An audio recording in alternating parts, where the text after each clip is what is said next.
It's not a bird, it's not a plane, it's Superhero Slate. It's a modern podcast where we talk about everything that's great, like movies, TV, superheroes. It's Superhero Slate. Oh yeah. Hello everyone and welcome to Superhero Slate, the show where we run down the latest superhero entertainment news. We love TV, movies, and superheroes, so let's talk it all out. My name is Chris Dillard. And my name is Mike Royer. And this week we're celebrating, Mike, the WGA Strike ending in good terms for everybody, right? Confetti, the poppers, people got what they want. sparklers. Yes. They came to the senses. We'll talk about what that means a little bit. Maybe not the finer details, but some good things coming out of this. Marvel is doubling down on their animation offerings. What does this even mean? We'll tell you more. James Gunn is revealing his DCEU carryovers and more. So Yeah, we are. I mean, I know this is less new every week that it goes on, but I was just telling Chris, are we even podcasters anymore? Are we like live streamers now? Yeah, that's a good question.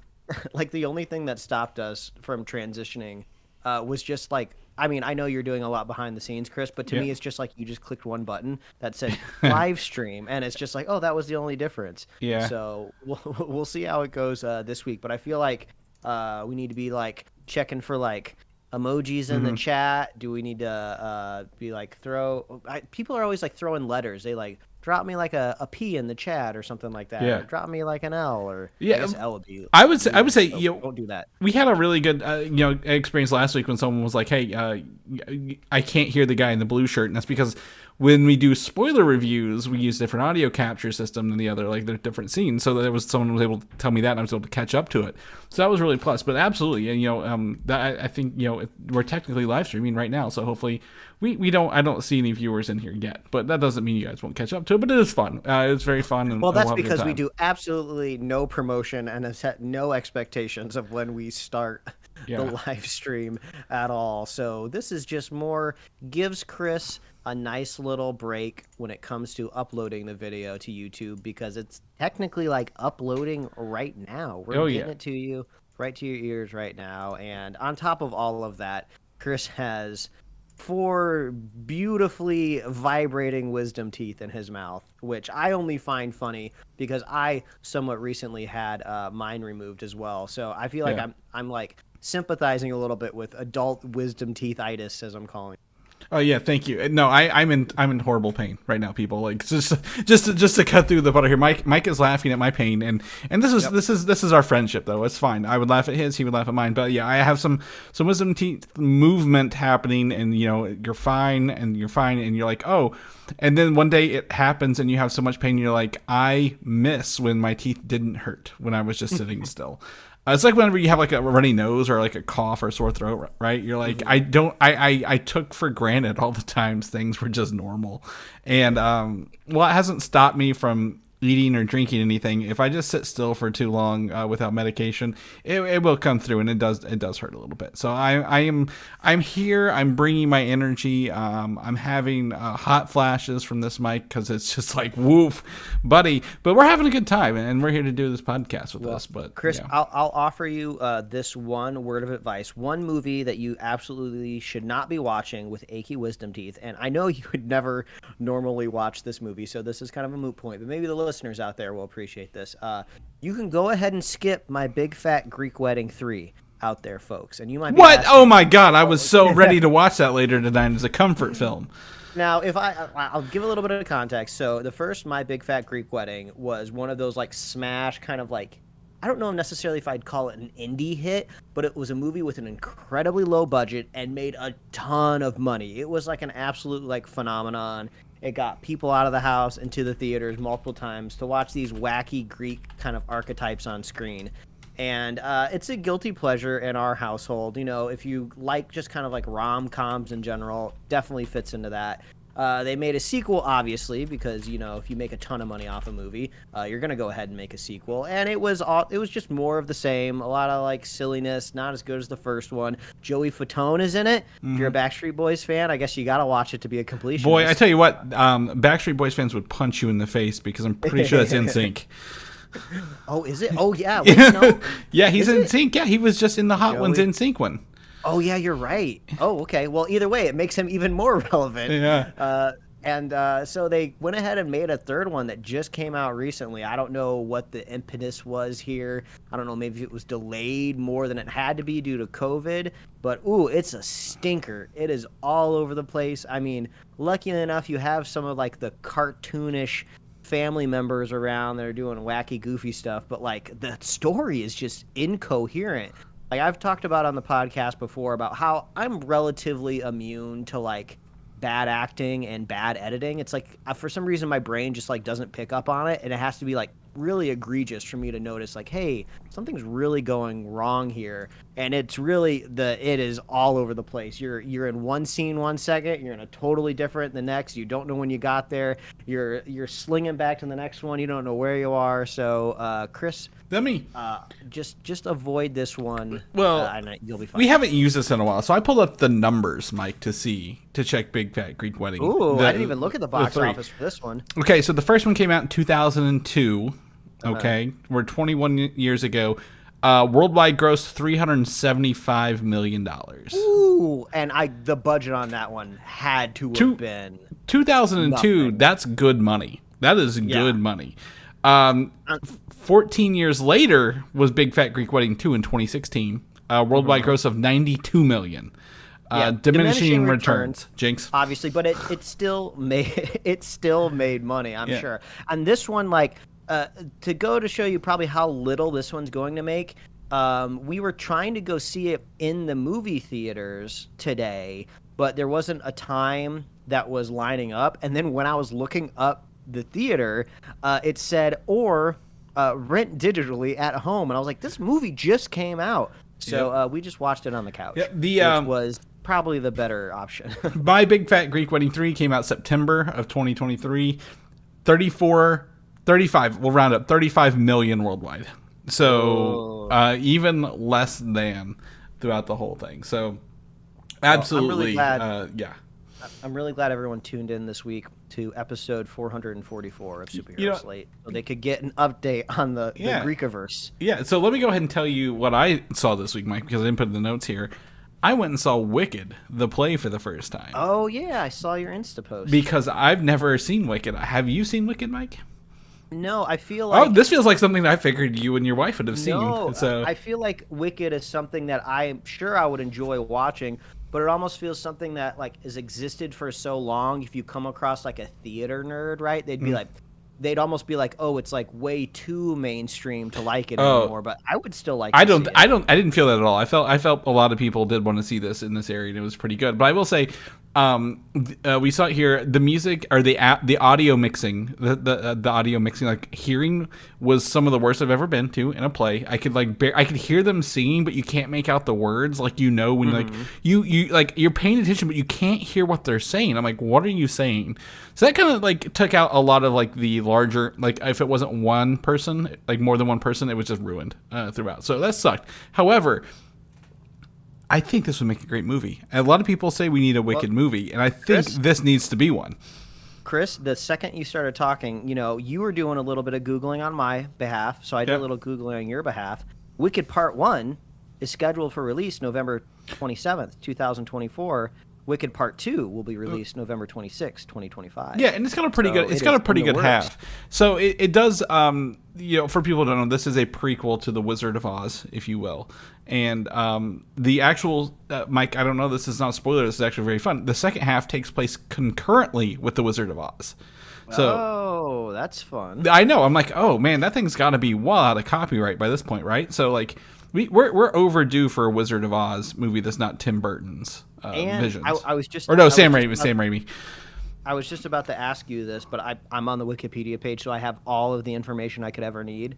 I was just going to ask if it was a musical or a play, and there's music in it, and I'm entering the phase of my life where I love music and musicals.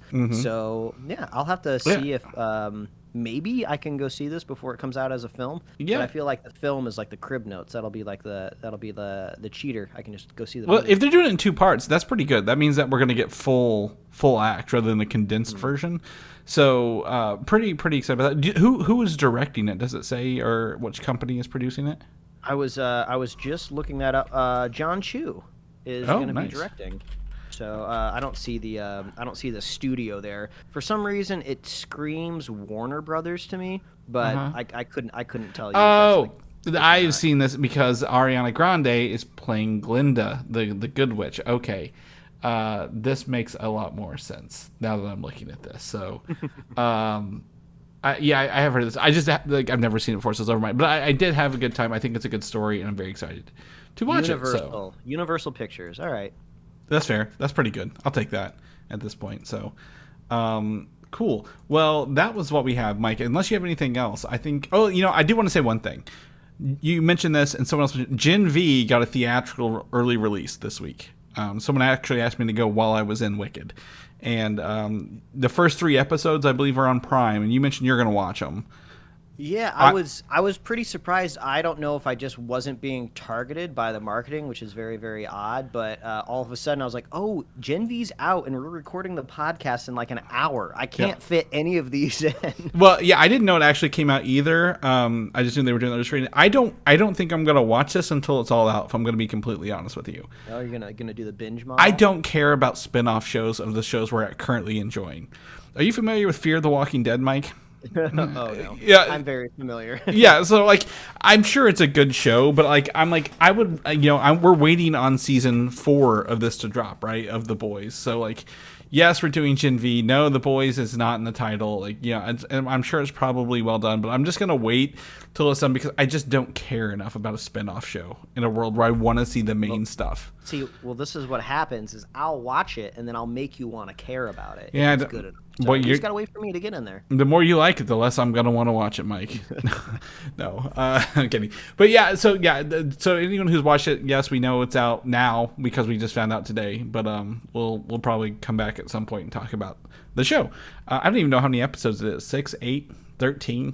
Who knows? We'll figure it out.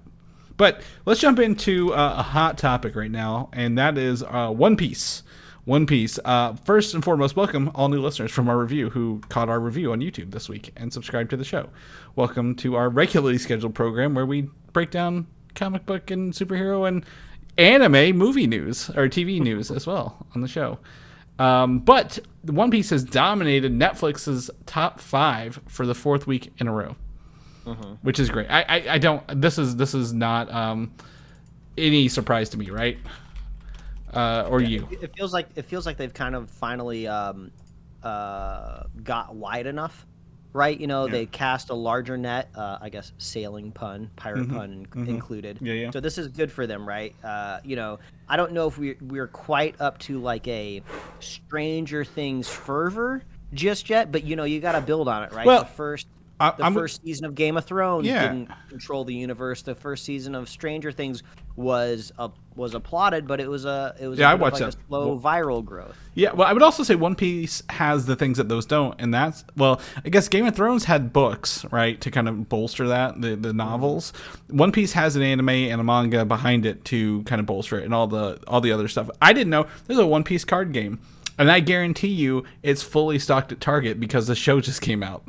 And I'm like, I didn't even know they had this. But they had it there. And I'm like, oh, I know these characters on the cover of these cards now. So it felt good. But I think this is great. I'm glad more people are starting to see it.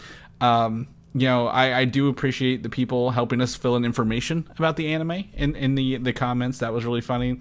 And people who said that, I would not rate this show with any violence at all, based to tell my in-laws that there's no violence in the show. Yeah. I feel like the real true test, obviously, without saying, is going to be the second season, and it's going to be the energy that's leading up to it, right? Everybody was a little trepidatious with this first season dropping. We didn't know which way it's going to go. So now it's going to be, does the audience return season 2? And it seems like, no brainer, Mike. Why wouldn't people watch the second season? There's a surprising number of things on Netflix that I have enjoyed that equally surprisingly got a second season that I just never went back and watched. And I suppose, I could be a part of the problem there with things not getting renewed, but like, we loved the first season of Lock and Key. Yep. Never got around to watching the second season of Lock and Key, just for one example. And I feel like now is kind of the cozy season where it would really really pay off. But you can't get complacent, right? These shows, they can't rest on their laurels. They can't get complacent. And I will point out a very divisive episode of Stranger Things season 2 called The Lost Sister, and that's the one where they had like the mini X-Men episode that some people were like up in arms over. I enjoyed it because I was like, oh, I love that. This is X-Men, right? For me. So not every second season is also a hit. But the Duffer Brothers and the team on Stranger Things were able to come back for season 3 and even better 4, and hopefully finish off pretty strong with 5. So yeah, I mean, you're right. They can't afford to swing and miss right on this stuff because this is a very expensive show. It looks like, and we have a lot to catch up on. Apparently, yeah. Go ahead. I was just going to say, can I segue us into our next topic? I would love you to, because this is part of it as well. Actually, yeah. So go ahead and get us into the next topic, man. Yeah, I would just love to say, speaking of money and financials, the writer's strike has finally been solved, I guess. Well, preliminary. Just so everyone knows that, yes, the Writers Guild has a preliminary agreement with the American Motion Picture something AMPTP, whatever it stands for, theaters and something, to resolve the strike. And the board has also voted to let members go back to work with a big caveat, right? Mike, what's that caveat? Yeah, the caveat is that last week we were fast and furiously on Google trying to figure out, when are they actually back in the room? Right. Yeah. So we were looking back at like historical data. Like I was trying to dig up articles from the writer's strike from 2008. And all of them focused on when the strike, when there was a tentative agreement reached, right? Yeah. But really what you're looking for legally is when the contract is ratified, and that's when everyone in the guild gets a chance to look at it and vote on it, and all the members agree, and then it's finally ratified.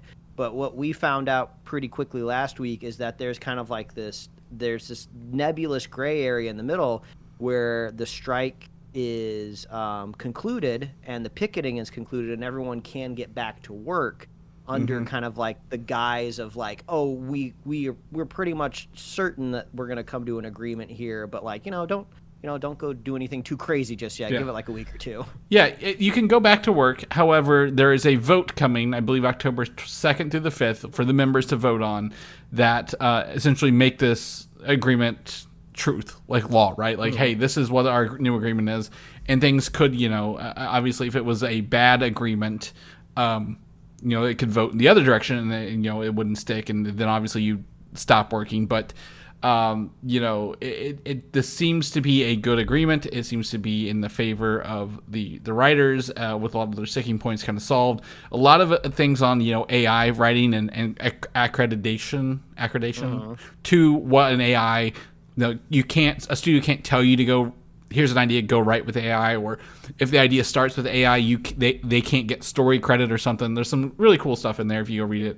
But they can't claim if like an executive goes in and uses ChatGPT to like output a paragraph for an idea of a story. Yeah. They can pay a writer to adapt that paragraph, but it won't be an adaptation. It'll be the writer's original work. So really, like, and I've heard some people kind of try to philosophize, around these AI tools online, and some people are saying maybe the best way to look at these tools is like they're calculators, right? Like we can't undo the calculator, we can't destroy it and pretend it didn't existed, right? But like you can't put in like 2 + 2 = 4 and claim the calculator has ownership over that number 4, right? So this is a great step. Yeah, exactly. And honestly, I've used those tools to help me do some things, not necessarily work related, but like, speed things up. And I'm sure you have too, Mike, in your time. And I just mess with them.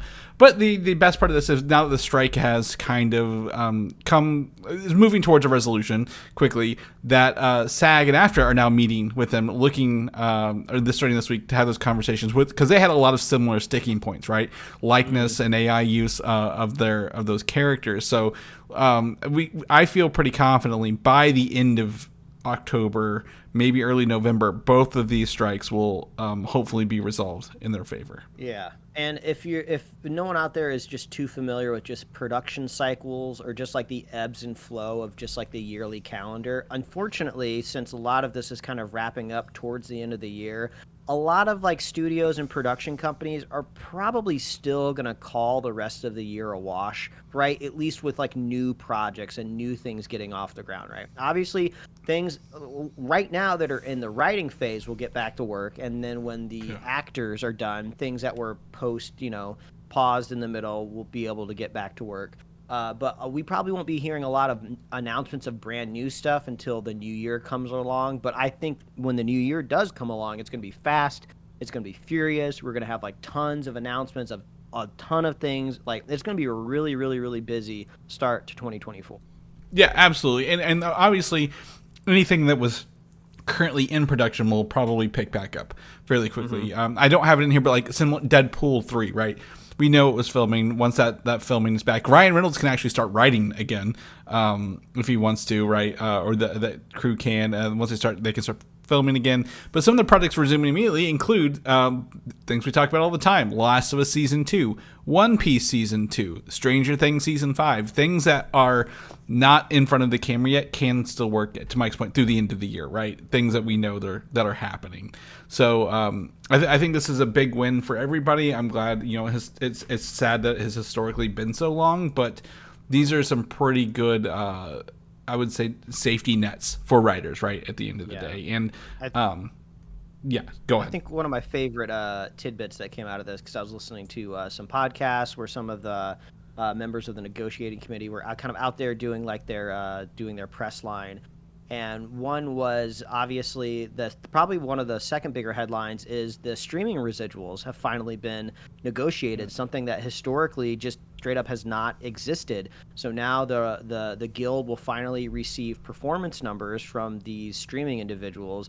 And I feel like they were probably a little less pained in handing over numbers, since they're going to kind of have to start proving viewership to advertisers, since all of these platforms are getting ad-supported tiers on there. So they just had to come to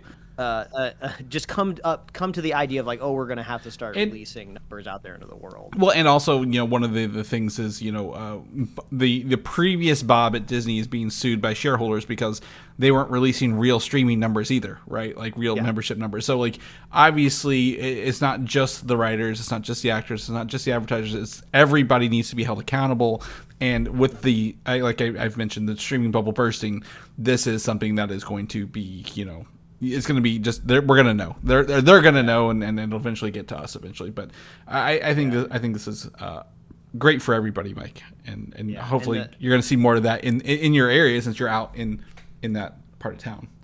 And the great thing about whenever you add something kind of like brand new, something that's never existed before, into a bargaining agreement, the great thing about it is now you can improve on it over time. So if they felt like they didn't quite get the percentage of residuals that they negotiated this time along, but the framework exists now. So now in 3 years, when they go back to the negotiating table, bam, now it's very simple, to the point of just like, well, let's just slightly bump these numbers up. Yeah. 3 years later, we'll bump these up. So it's just great. They did a lot of hard work to just create brand new revenue streams for writers. So this will be great. And you bring up a good point. What people don't know is there's negotiations going on well in between every strike we've ever heard. Strikes are just when there are no more options, right? Like there are negotiations and pay increases and other things, but whenever something so drastically needs to change the framework of the agreement, that's when we get to the strike level, essentially. So there will be more agreements, more pay. Like we're not stuck at this for the next 20 years.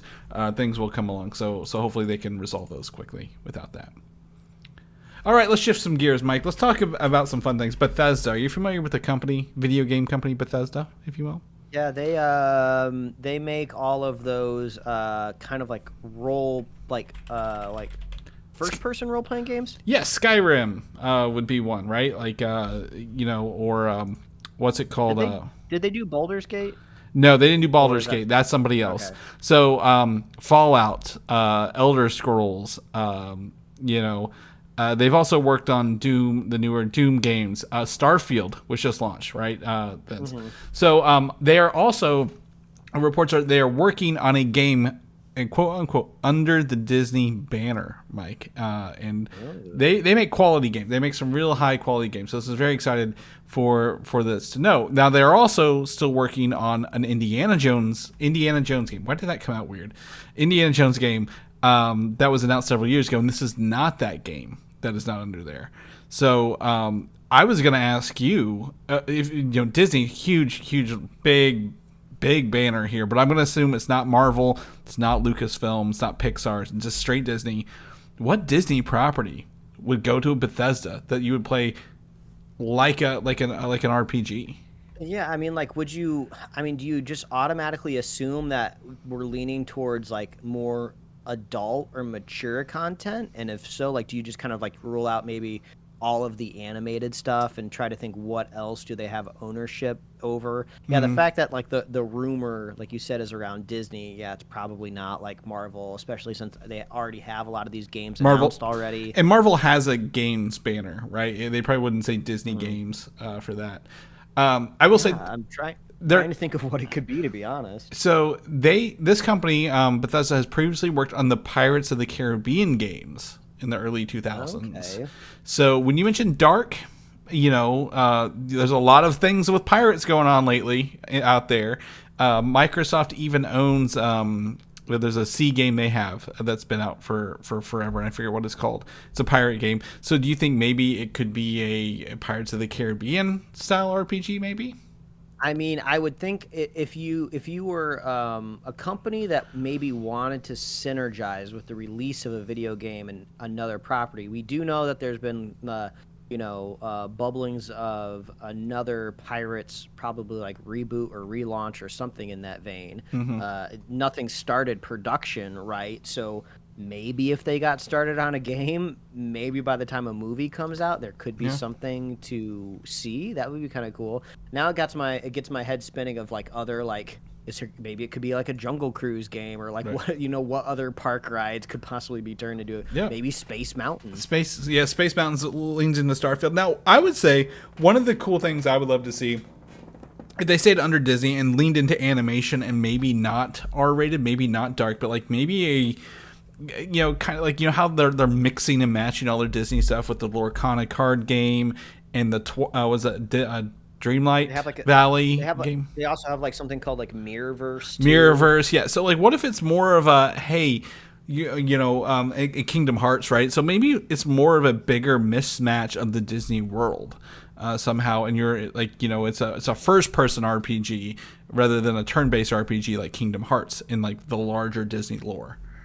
I guess, yeah, I suppose maybe it could be. Maybe they're even like adapting like Lorcana. That's kind of exploded. It had a lot of buzz even before you could even buy the cards. So maybe they kind of looked at that and said, hey, maybe we turn that into a game. But I don't know. I've never considered myself a video game expert by any means. I'm still working my way through Tears of the Kingdom. I just figured out how to launch a glowing arrow so I can see in the caves under Hyrule, which I felt like I should have known how to do that hours ago. But yeah, I've never really played a Bethesda game either, so I'm a little... I've played a little Starfield. I had a really bad experience with Skyrim where my game just glitched the entire time at the opening, so I never went back. But yeah, they make really, really dense games. So maybe, we can get some, if anyone wants to throw out any ideas for some Bethesda Disney banner games, I would love to know what everyone is thinking. But no, it's not Marvel. Let's talk about Marvel for a minute here. Marvel's Avengers anime, which came out in 2016, I believe, is starting to stream for free on YouTube, Mike.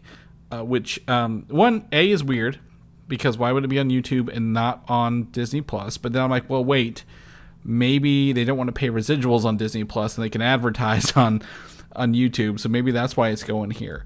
But all 39 episodes of this show will be released weekly on YouTube through most of 2024 as well. Yeah, I'm always very curious with YouTube strategies for like big companies, right? because it's always pretty obvious when it comes to small creators, right? You know, they probably make the lion's share of their revenue off of YouTube, or that's where all of their audience is. So it makes sense for them to be releasing stuff on there, right? Or even if maybe they're from another platform like Twitch, it makes sense to move your video over to YouTube at some point, right? But like a big company, it's just like, well, what?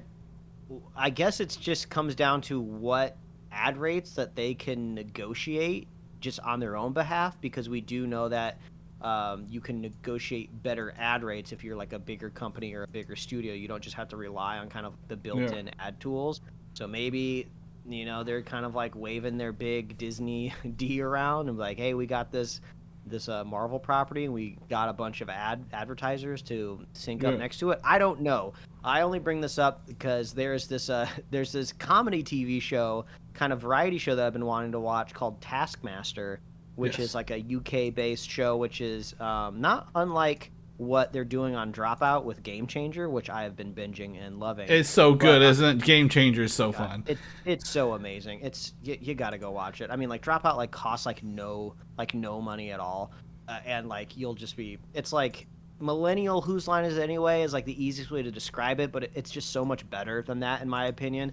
But anyway, Taskmaster, their newest season, which, you know, is a British show, usually kind of walled off from Americans, right? Is just they're adding the episodes weekly to their YouTube channel. So maybe this is a sign that, like, did the YouTube algorithm change recently? Are they paying out more to creators to, like, compete with TikTok more than usual? I don't know. But maybe that's why it's landing on YouTube. Maybe just the math, you know, lined up right. Well, or I think maybe the more obvious answer is what you said, Chris, right? It's just like, we got to put it someplace, and we don't really want to pay too much money to people that have made it for us. Yeah, exactly. And you know, as a channel who's put out weekly content for almost 9 years now, you know, this is how you do it, right? You maintain consistency. People come back, they check in. So this is great. I think for people who don't know, Marvel's Avengers anime was produced by Madhouse, the company that does One Punch Man and Death Note. So this isn't like a second-rate anime either, right? Or like like some company that's never made anime before. So it's pretty good. It's dubbed in English. I believe it also might have. I think you can change the language maybe to Japanese with subtitles if you want. But I think this is great. I'm looking forward to downloading them all when I'm done, Mike, and watching them, or at least having my repository for when I want to. The bonus, because I'm just kind of clicking through the first episode on YouTube. YouTube has that heat map right on the timeline. So I'm just like clicking around to like all of like the peaks and valleys. Like, oh no, I'm seeing Captain America. And when they appear on the screen, they get like a lower third that like shows them. So in honor of you, Mike, I'm actually downloading Taskmaster right now in the background for you, so we can. Oh my gosh! You know what? Because here's the thing. Coming through. It is fall, and fall brings the Great British Baking Show that we both didn't talk about at the top of the show. How do we not talk about that at the top of the show? I don't know. It's been a long week. Yeah, it's been a long week. Introducing a new segment right now. Okay. Great British Bake Off. I'm putting it in the notes. Chris, I want to know who your early favorites are. I don't expect you to know any of their names, so just use any sort of identifying appearance or quirk about them. My favorite, I know his name, but he wore a Star Wars shirt when I first saw him, and I said, "That's my man." Do you know who that one was? No. His name is Dan, and he won the Baker. Oh, he wore a Star Wars shirt in that first episode? Oh, I didn't catch it. I just remembered, like, about halfway through the episode, I was like, "Why is everybody wearing blue?" He wore it in the video where they do the vignette of who they are. He had on a Death Star shirt. Oh, I must have not caught it there. But yeah, Dan's great. He's got that positive kind of like scientific mentality. Yeah. We always talk about the archetypes on Bake Off, but I feel like they did a good job matching the archetypes this year as well. Can I say who my least favorite is? Who's your least? Maddie, favorite? because he can't make buttercream frosting. What animal did Maddie make? This is how I remember. Oh, well, he made a dog like everyone else. But he made the square dog that looked like it got ran over. It was supposed to be black, and it came out gray, and they're like, "That's not black." Well, the best way to describe, he's the young archetype. He's the very young. He's the young one of the young two. The youngest one is the one who worked in the library. With the the cochlear implant? No, not her. There's another guy who's younger. He was pretty well, but yeah. Episode 1 is very much a cluster of who's who. If you're not like really, if Oh you don't yeah, watch you the show, can't but- like. I mean, normally I try not to be on my phone when I watch Bake Off because it's like a cleanse for me. It's like going into like a sauna or something like that. But you definitely can't do it on the first episode because like they're quick cutting left and right. You got to like catch in on all these people who they are, and like if you blink for a second, you will have missed internalizing that face, and you have to internalize every face so you can like have stakes when they send somebody home or give somebody. But when you ask what did he make at the end, well, half of them made dogs, so that really didn't help anybody. Yeah, my wife and I really like the woman who made the sea turtle at the end. She's really nice. She just seems like she's got really nice mom energy, which I like. And also like we enjoyed the woman that has the sign language translator is like so interesting because like we're trying to figure out if she's wearing colored contact lenses because her eyes are even bluer than Paul Hollywood, which is amazing. And I'm so surprised it didn't come up in the first episode, the fact that her eyes are insanely blue. And then also like there's never been an interpreter in the tent before, and I just think that's really interesting, and I don't want the interpreter to go anywhere. So we're kind of rooting for her on that end. But she made a really good Robin there at the end, so I think she kind of earned her keep there with the piping work. I can't remember the guy who lost, but I kept saying his Sinbad. I kept calling him Sinbad, but because he looks like Sinbad. He had the earring. Oh yeah, he did have an earring. Yeah, I'm like, oh, it's Sinbad, and my wife's like, who? I'm like, Sinbad, the actor. He had that movie Kazam in the '90s, where he's a magician, and she's like, what? I'm like, no, that's a joke. But yeah, I don't feel. I'm enjoying it. This is such a great show because it's so positive. It's so exciting. I believe the lady who made the turtle, did she get the hug from Paul Hollywood in this episode? Yes, she got a hug because she was like nervous. So she is so terrified looking in there. But this is just a show. We get it here early on Tuesdays when I download from the UK. I think it comes out Fridays on Netflix.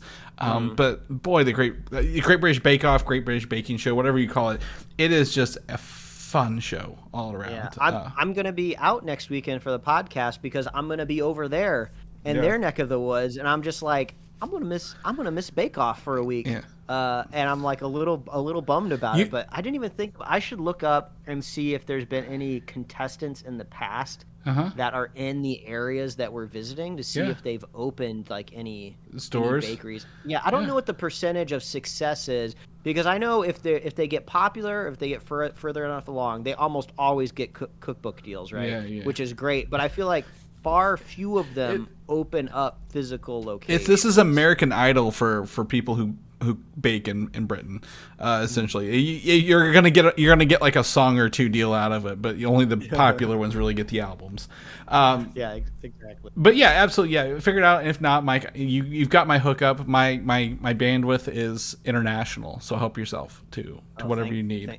Thank God. Yeah, come back with an accent. I want you to come back with your best British accent for me. No, so bad. All right, we're gonna shift gears. Loki season 1 is on Blu-ray coming out this week. Mine's in the mail to come to me for the 4K. And there have been I didn't link it here, but I will link it later. I don't know if you saw the cut scene where Throg comes up into the coronation scene with Loki and interrupts it. It's like half animated, half non-animated, but it's the frog Thor with a hammer. Yeah, it's on YouTube. It's pretty cool. Like I mentioned, there are some cool scenes that they're not putting into the movies, but they did release that somewhere. I've got to go find it. It's pretty entertaining. I'm just so happy for Loki to return. Inconvenient timing when I'm going on vacation, but I will be happy to dive back into it. I've been really craving some premium, just like Marvel storytelling for a while, right? This is something that we don't have to worry about anything but the previous season, right? Everything else is kind of going on. It's doing its own story. It looks good. It's high concept. I like high concept. Our other stuff has been very not high concept, and I think it's going to be great. And I'm excited that they're releasing these shows on home release. I know that sounds weird because they're meant for streaming, but I love to have them on my shelf when I'm looking at my MCU timeline. And Loki and WandaVision, 2 shows that really I think deserve that because I think they deserve credit. We haven't gone back to them since 2021, right, or so, to revisit these shows and take a look at them again. And I see you're looking at the video right now. Yeah, I'm trying to find No, the timestamp. I think I linked the wrong one here. But yeah, I will find the right link here in a second and send it over. But literally, it's like, whenever you see those. I like seeing the half rendered Asgard. It's yeah, really funny. Yeah.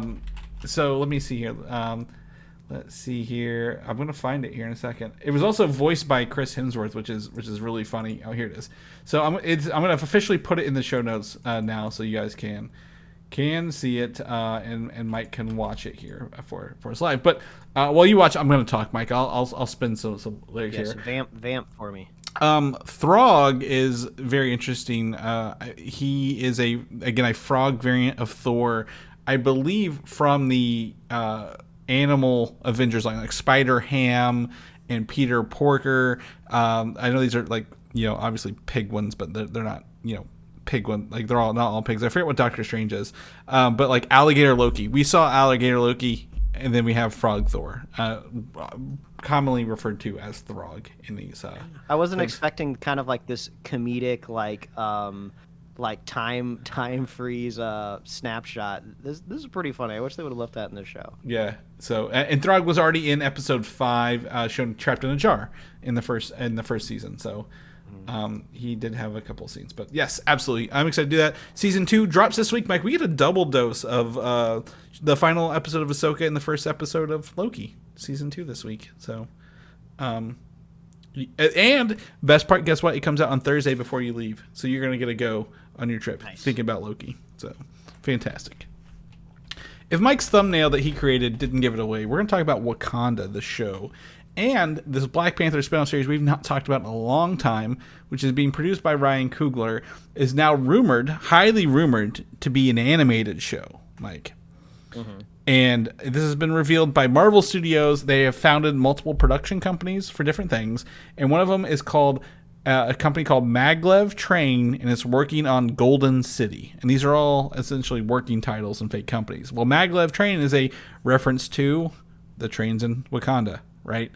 And Golden City is the city of Wakanda. So this is a rumor that this show, we never really got a confirmation if it was live action. No one ever said anything.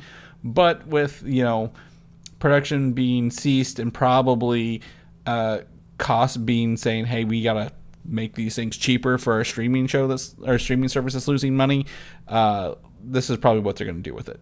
So yeah, I'm kind of along the same line of thought when it comes to cost saving, right? But I'm a man of two perspectives on this, right? The animated version of this show is obviously going to be cheaper to make than producing the live action one. But the thing that I never got really from any of these previous Black Panther movies was a decent look at Wakanda, right? We see throne rooms. We usually get like one exterior shot of like a market or something, and that's about it. We don't really know how Wakandans really live day to day. It was just all extremely surface level, right? So I was looking forward to a show so we could kind of dive into it a little bit, right? So at least in an animated environment, right, they should theoretically be able to produce all of the like virtual sets that they want to produce for this. So that could be cool. But unfortunately, just the sheer fact that now it's animated means it's already been kind of knocked down a few levels in prestige, right? Which, I don't necessarily agree with, right? But you've automatically just removed a certain percentage of audience that's just not going to tune in purely because it's animated, right? And that's just, unfortunately, the truth about it, right? But I think we could have a little bit more range of storytelling now that it's animated. Right, and I think one of the other things as well with animation, like you mentioned, you can do a lot more is, this would be, if so, would this be our first in canon live action series at this point? Because What If is not, Spider-Man is not, what was the other one that's coming out?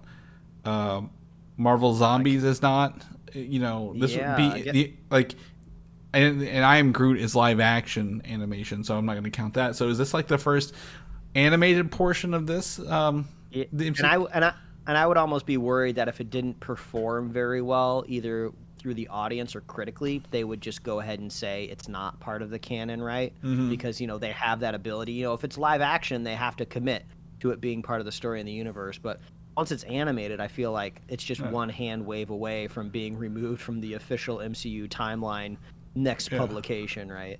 Yeah, and I don't know if I don't think I'm not cynical enough like you, Mike, to say that it's going to be bad, but like, it's just one of those things like, oh, this is just supplementary. You're supposed to be even more cynical than me today because your wisdom teeth are battling inside your mouth. You're supposed to be angry at everything. I normally I would be, Mike, and I'm just channeling through it here. But I think it's just one of the things like most people may view this. Oh, this is just supplementary material. We don't need to watch it, kind of thing, and that would be remiss. But hopefully they can show us what Wakanda is, and then give us a bigger vision of maybe the country as a whole, the history through the years, and then how it's operating today. So we'll keep you posted if we find anything else out about that. New York Comic Con is this week, and they might be able to announce some of the stuff, Mike, as they kind of get closer with that. The Marvels movie certainly currently on track for November release, and now has secured a China release date, which is I don't think we've had one in a while, a movie for one of Marvel or Disney that's been in China. So yeah, well, it definitely helps that all of the I guess espionage is going to be galactic, right? That's helpful.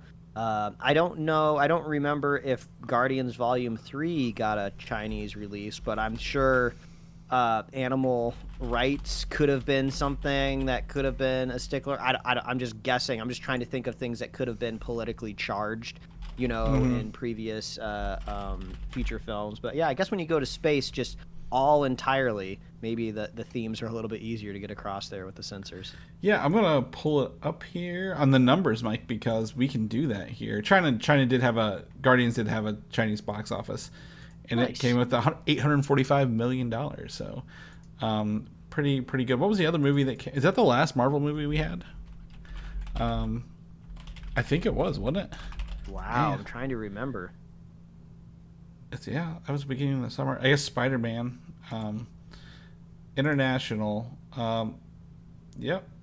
Ant-Man did too. So I guess I'm wrong. I thought more movies had not gotten a China release date. But this is great for them. This movie is also clocking in the shortest MCU movie time to date with 1 hour and 45 minutes with credits, Mike. Hey, that's only 15 minutes longer than my Big Fat Greek Wedding 3. Yeah. So, but I have a feeling I'm going to be able to stomach this one a lot better. Yeah, word is that this movie just jumps out the gate and goes, simply because we've been primed with Miss Marvel, right? So we know the characters, we know, and I guess in WandaVision, so we know the characters, we know this, so they can just jump in and go. They don't have to spend a lot of time introducing us to everybody. So I would say if you've not watched Miss Marvel and WandaVision by this point, you probably should to understand at least 2/3 of the characters in the Marvels. And you'll have a good time with those. So they should go pretty quick with that. But I'm excited for this, Mike. A good brisk movie that doesn't waste any time. That's what we need these days. So we'll cross our fingers on that. Big news in the X-Men realm. Marvel Studios says they're going to begin their search/taking pitches from writers for the X-Men franchise. Chris, here's our time. Yes. We gotta get in there. We'll whip up a pitch doc, and I don't know who we send it to. Like, is it just like Feige at Disney.com? Dear Mr. Kevin, yes.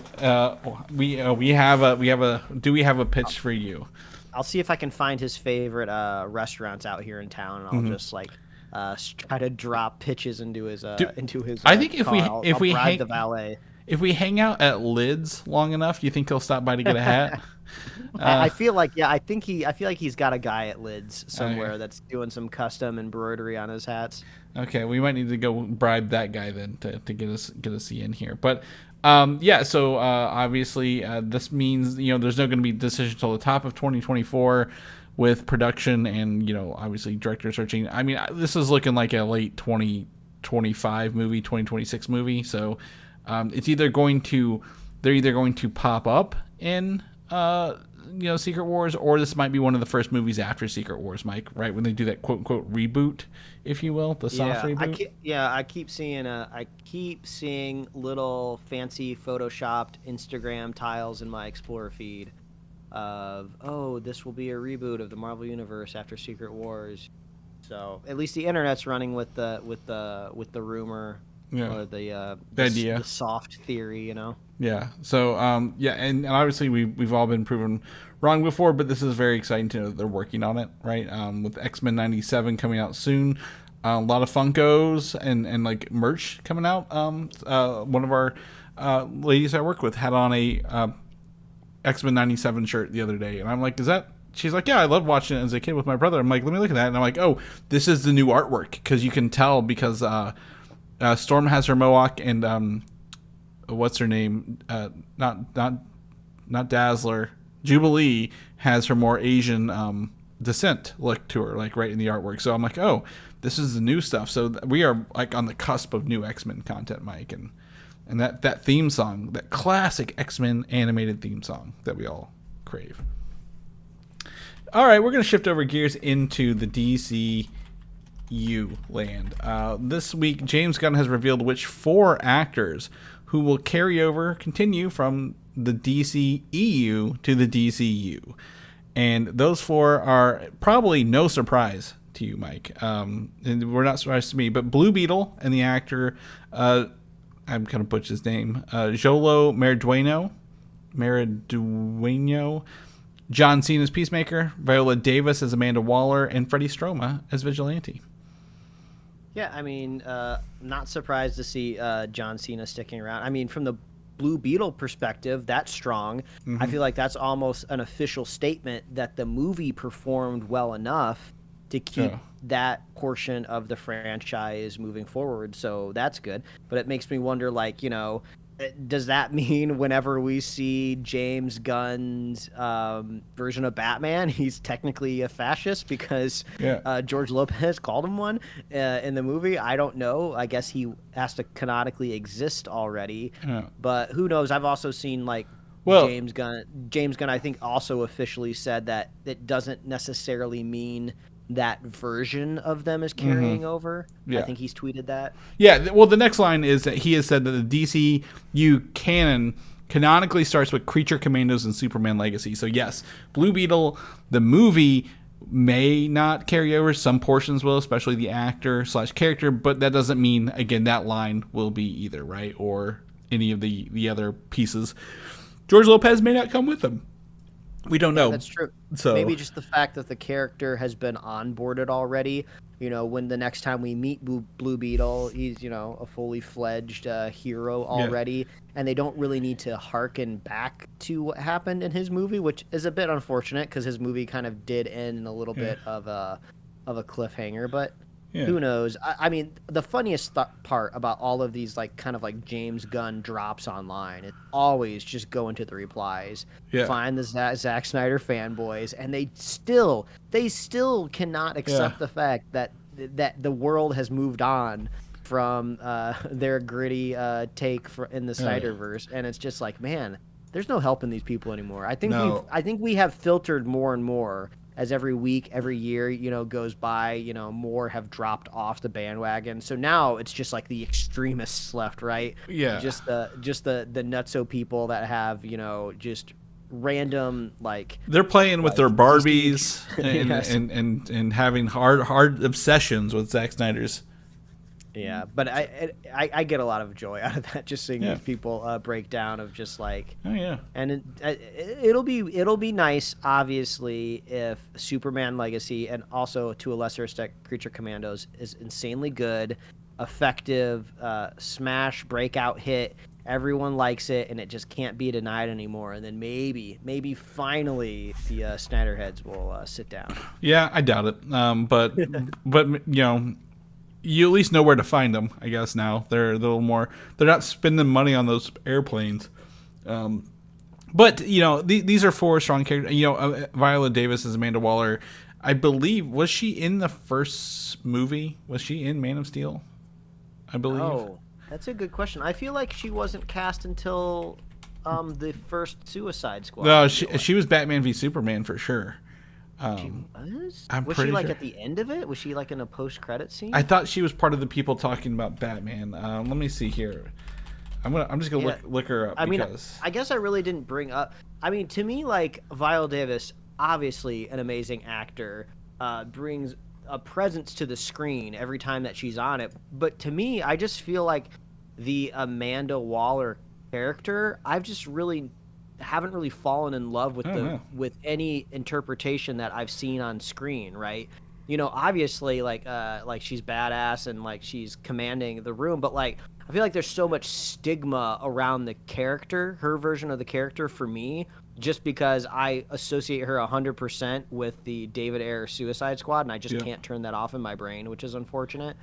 But so you are right. That was her first appearance, and I was thinking the scene in that movie where they mentioned Batman. Yeah, that happens like at the end, right? Yeah, it's just maybe Gunn gave her a little bit more fleshed out story in Peacemaker, even though she wasn't in it all that much. We got to meet her daughter, so at least that kind of helped, a little bit. I think I actually forgot she was in the first movie, and I forget that first movie, unlike you. So I said the opposite. I think she'll be fine. I think, that there's no reason for them to recast her if she's doing a good job. But if they wanted to, I don't think I would have complained either, if that makes sense. Like, I can go either way. I think she's a great actress, does good stuff, but I'm not strong. I'm not saying restore the Viola Davis verse kind of strong here. So.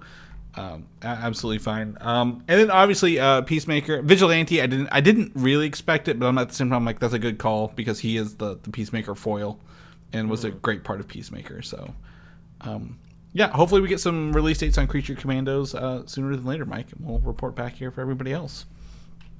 Lastly, let's end on the topic. It's Rick and Morty season, Mike. Man. Chris, I totally forgot about this until I saw it in the show notes, and I'm like, this should have been the featured image. This would have got us clicks. I should have put this in here. Yeah, well, it's not too late, Mike. You can still go back. So the season trailer, I don't know if you saw it yet or not.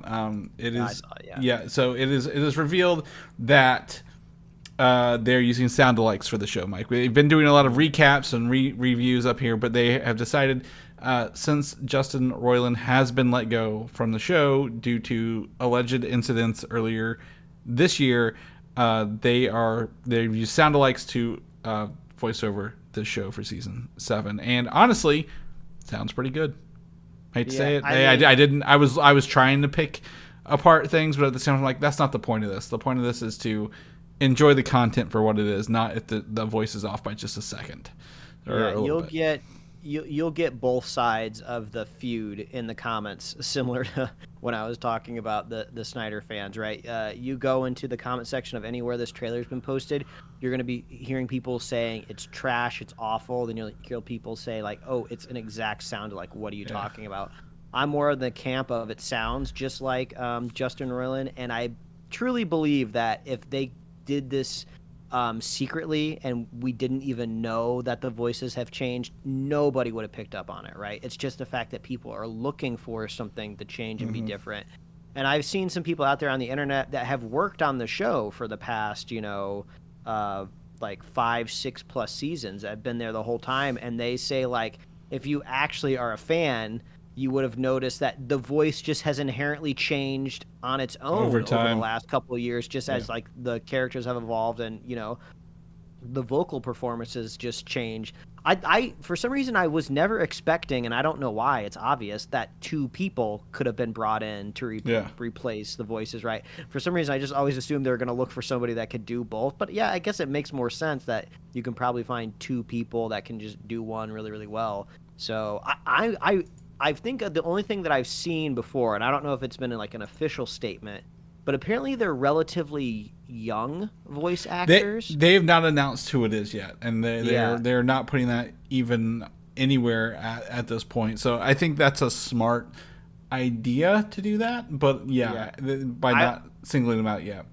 Yeah, I would think either you keep it secret for as long as you can, or at least wait until like you're at least part way through the season, right? Until like you've kind of proved to the audience like, yeah, this is good, and then release the voice. And I doubt the voice. This is the unfortunate part, right? This is a really great break for these voice actors. This is a really, really good gig, but more than likely it's going to be a long, long time before they're ever up on stage at a Comic-Con, right? Because there's just so much turmoil around it. So I guess, yeah, keep it secret, take the paycheck, and then, Right. look for the next gig. Yeah. My favorite comment so far, it's crazy how they got Jerry's voice so perfect.